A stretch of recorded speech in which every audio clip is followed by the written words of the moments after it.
ফাতেমায় নামাজ ছাড়িয়া হুসাইনকে টান দিয়া কোলে লইয়া ডাক দিয়া কয়, বাবা হুসাইন, কি বলবা, তোমার মনের কথা বলো।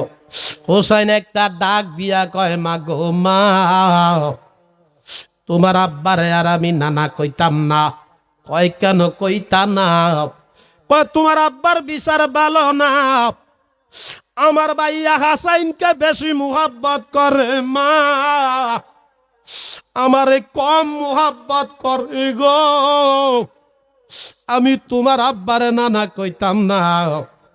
মা ফাতেমা ডাক দিয়া কয়, পুত্রে ফুত, কি কথা শোনাইবি? আমার বাবাই তো করে ফালাইয়া একটা সিলকা পর্যন্ত খায় না, জাররা পরিমাণ কম আর বেশ দেখে না, তুমি কি কথা শোনাইলা? হুসাইন একটা ডাক দিয়া কয়, মা তইলে বিচার তুমি করো মা, তোমার কাছে আমি একটা দাবি জানাই মা। ঠোঁট ভালো ছিল না, গলা ঠোঁট উত্তম ছিল না, গলা উত্তম ছিল? মা ফাতেমায় কয় ঠোঁট উত্তম ছিল। এইবার হোসাইন একটা ডাক দিয়া কয়, মা গো মা, তোমার আব্বা আমার ভাইয়া হাসাইনের ঠোঁটে সুমাইল মা, আমার কেন গলায় সুমা দিল মা? সেই বিচার যদি তুমি না করবা মা, তোমার আব্বার আমি নানা কইতাম না। মা ফাতেমায় হোসাইনকে কোলে লইয়া দাঁড়াইয়া রইছি। আল্লাহর হাবিব ঘর থেকে বাহির হয়। আমি জ্ঞানী গুণী ভাই বাবাদের কাছে জানতে চাই, আল্লাহর হাবিব জানে কি জানে না? জানে কি জানে না? জগৎকে জানাইবার জন্য মা ফাতেমা একটা ডাক দিয়া কয়, আব্বা হুজুর রহমাতাল লিল আলামিন, আব্বা আপনার হাসাইনে কি দান করলো আর হোসাইনে কতক্ষণে মাথায় বাড়ি দিল, তার প্রতিদান যদি না দিবেন আপনার মেয়ে মা ফাতেমায় মদিনাতে ফানি খাইতাম না। যখন এই কথা বলল, আমার দয়াল নবী একটা ডাক দিয়া কয়, মা গো মা, সেই বেটটা তুমি জানো না মা, সেই বেটটা যদি তুমি জানবা মা, তোমার কলজারা পাটটা দুইটা খন্ড হয়ে যাইব। তুমি যদি দুনিয়া থেকে বিদায় হয়ে যাও, আমার নাতি হাসাইন, আমার নাতি হোসাইন এতিম হইয়া যাইব, দুনিয়ার জমিনে মা কইয়া ডাক দিতে পারবে না। মা ফাতেমায় কয়, না না, যেই পর্যন্ত আপনি গোপন উদ্ধার না করবেন, আপনার মেয়ে মা ফাতেমায় মদিনাতে পানি খাইতাম না। এবার আমার দয়াল নবী একটা ডাক দিয়া কয়, মা গো মা, যেই সময় তোমার আব্বা হুজুর রহমাতাল লিল আলামিন থাকবে না, সিদ্দিকে আকবর থাকবে না, উমর ফারুক থাকবে না, ওই সময় দুষ্টু ইহুদিরা, দুষ্টু বেঈমানেরা, দুষ্টু জাহেলেরা আমার এই নাতির নুরানি ঠোঁটের ভিতরে বিষ ঢুকাইয়া দিব। তাই আমার নাতি হাসাইনের ঠোঁটের প্রতি লক্ষ্য কইরা কইলাম, ও দুষ্টু কাফেরেরা রে, ও দুষ্টু বেঈমানেরা রে, ও দুষ্টু জাহেলেরা রে, আমার এই নাতির নুরানি ঠোঁটের ভিতরে তোরা কিভাবে বিষ ঢুকাবি? তোদের কি মায়া লাগবে না?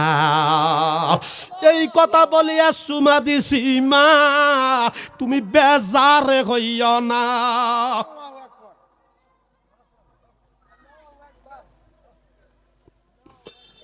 মা ফাতেমা একটা ডাক দিয়া কয়, ঠিক আছে আব্বা, এই জন্য না আপনি হাসাইনের সুমা দিলেন, হোসাইনের গলায় কেন সুমা দিলেন? আমার দয়াল নবীজি আবারও অনুরোধ করে, মা সেই ব্যাটটা তুমি জানো না রে মা, যদি তুমি জানবা মা, তুমি যদি কলজারা পাট্টা দুনিয়া থেকে বিদায় হইয়া যাও, আমার নাতিরা মা কইয়া ডাক দিতে পারবে না। কয়, না না আব্বা, আমি মা ফাতেমা ডিগলার দিছি, আপনার উম্মতের নেকের পাল্লা যদি হালকা হইয়া যায়, আমি মা ফাতেমার চোখের পানি দিয়া, আমি মা ফাতেমার চুলগুলি দিয়া আপনার উম্মদের নেকের ফাল্লা পার করে দিমু, জান্নাতে ঢুকাইয়া দিমু, দোজকে যাইতে দিতাম না। তারপরেও আপনি আমার গোপন উদ্ঘাটন করতে হবে।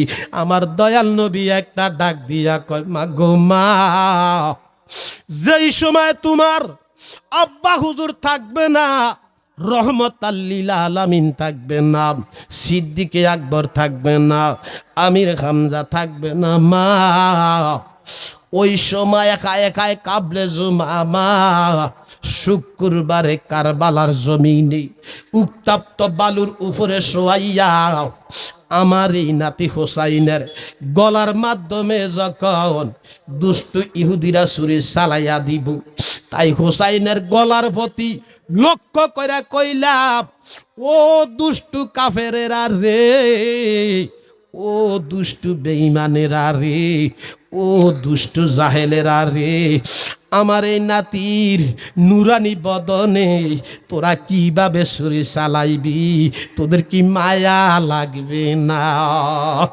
এই কথা বলিয়া গলায় চুমা দিছি, মা তুমি বেজার হইয়া না। এই কথাটা শেষ কইরা হুসাইনকে বুকের সঙ্গে জড়ায়া দইরা ডাক দিয়া কয়, নানা ভাই হুসাইন, নানার একটা কথা তুমি রাখতে পারবানি?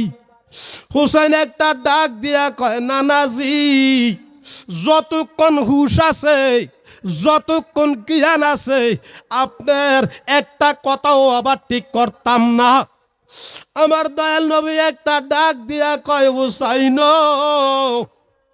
তোমার যখন হায় হায় কাবলে জুমা কারবালার জমিনে উত্তপ্ত বালুর উপরে শোয়াইয়া দুষ্টু ইহুদিরা, দুষ্টু জাহেলেরা, দুষ্টু কাফেরেরা যখন ছুরি চালাইব, ক্ষত বিক্ষত হইব, ফাত্তুরের খোসা লাগব, তুমি যদি অহরহ করে শিক্ষার দাও, আমি মুস্তফায় একটা উম্মত জান্নাতে নিতে পারবো না।